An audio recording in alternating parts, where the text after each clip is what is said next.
Yo, JD here, Limitless. And as you can see, we are not on F1 2021 here today. We are actually on Assetto Corsa, which has been quite a while since I played this game. But if you watched a few of my videos recently, I am pretty much well and truly done with the F1 games. Looking forward to F1 22, but I'm quite glad to kind of put F1 21 to the side for now and play something different. And you've seen in my previous videos of Assetto Corsa, iRacing, and other simulation games I've played. It's always a breath of fresh air to play something different, and I would honestly say that Assetto Corsa and Assetto Corsa Cockpit as well are two of the best sim racing games in terms of immersion that I have ever played. So we're at Monaco this weekend, and I will actually be at Monaco. As you can see, we already have a smile on our face, and just watching myself with the webcam as well, just how much I was actually enjoying myself. And yeah, something I just haven't really been doing that much recently on the F1 games. No, it's coming towards the end of its life cycle, but if you're new to this channel, or if you're not, there's no secret that there are many frustrations with the F1 series by Codemasters, and I find playing the F1 car on this just to be so much more satisfying than those games, because this is maybe not quite a complete like the real thing, but it certainly feels much more like it. And you can just see we're smiling again because we just have so much feedback through the car. I really can't stress how much I encourage people to try this, because it is just such an amazing experience. And if you are lucky enough to have a direct drive wheel like I do, the Podium Fanatec, then these are the games where you'll go get the most bang for your buck using a wheel system like this, because the force feedback that you receive through your fingers is just on the F1 1 games, a lot of people have already described it, but it just feels like you just feel so disconnected from the car. Even on PC, when I play it on there, it just kind of feels like you're driving a hovercraft. You just have no feedback, and it's more about reacting to what you visually see at the screen in terms of oversteer than it actually going through your hands and feet itself. So it's more about a visual reaction rather than a physical one with the actual force feedback you receive, which I think is nowhere near this level compared to Assetto Corsa here and iRacing. And hopefully the graphics look a bit better, because I've managed to fix my PC, so hopefully this looks a bit more aesthetically pleasing as well. And all we're going to do in this video is just to see how fast we can go, really.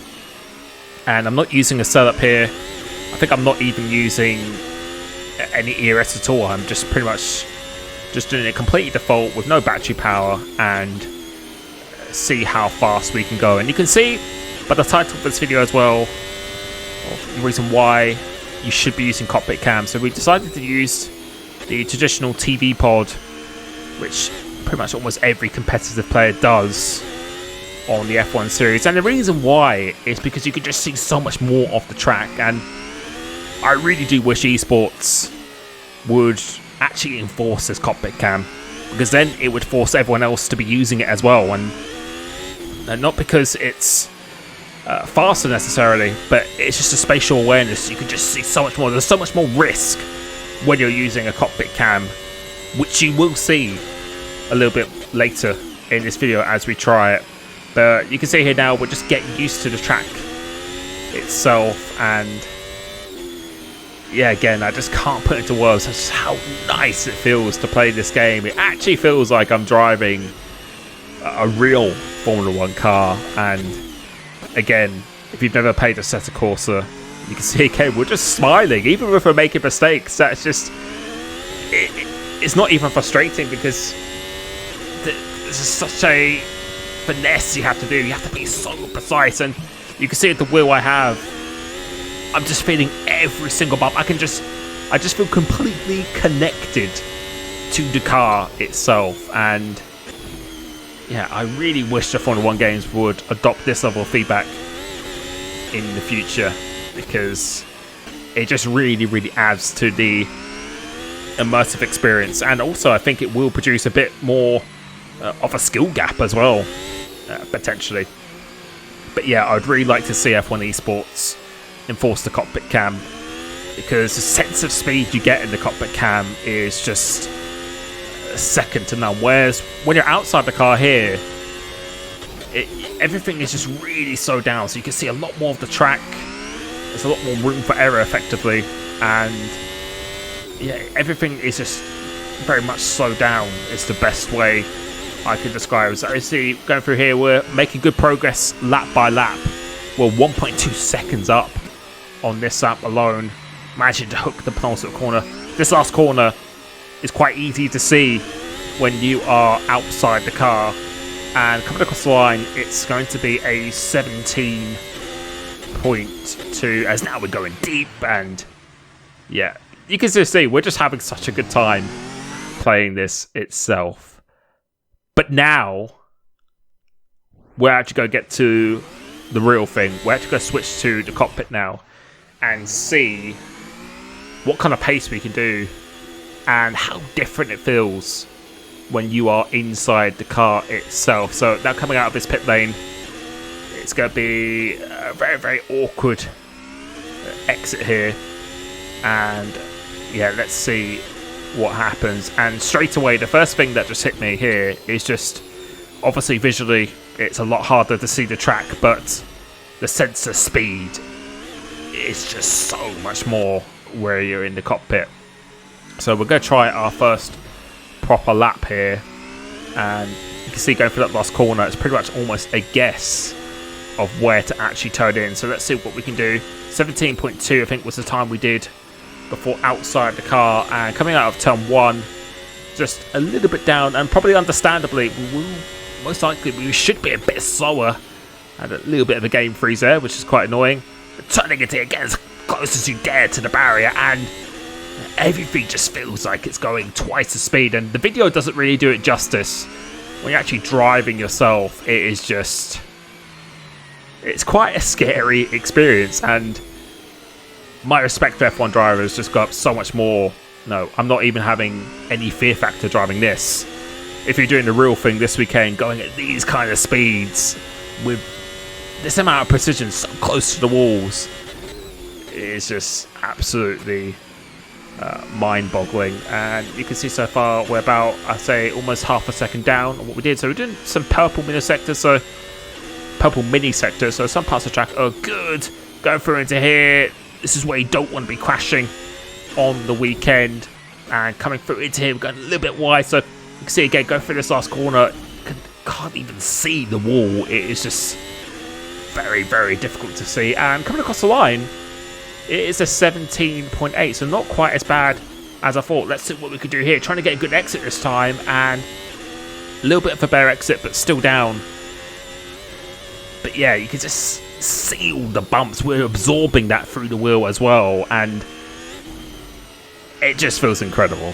It just actually feels like you're in a car, and the main thing for me is just the satisfaction. It just feels so satisfying to drive in this view. And yeah, I know a lot of people said in the past, well, why don't you just do it? But unfortunately, in a competitive environment, you want to be taking every advantage you can get. So if you could choose any camera angle, most people will be outside the car, because you can simply just see more, and everything is kind of slowed down. So it's, I feel, in my opinion, much easier to perfect your lap when you can see everything around the car itself. And also in terms of racecraft as well, when you're going wheel to wheel with people. But you can see here, we're actually doing quite a nice lap on this occasion, and we are still on the medium tyres, and we're getting at just a little bit better now. And then coming through this last corner, trying to get a good exit, so you can see we're just losing a little bit for the last corner because we just can't see anything.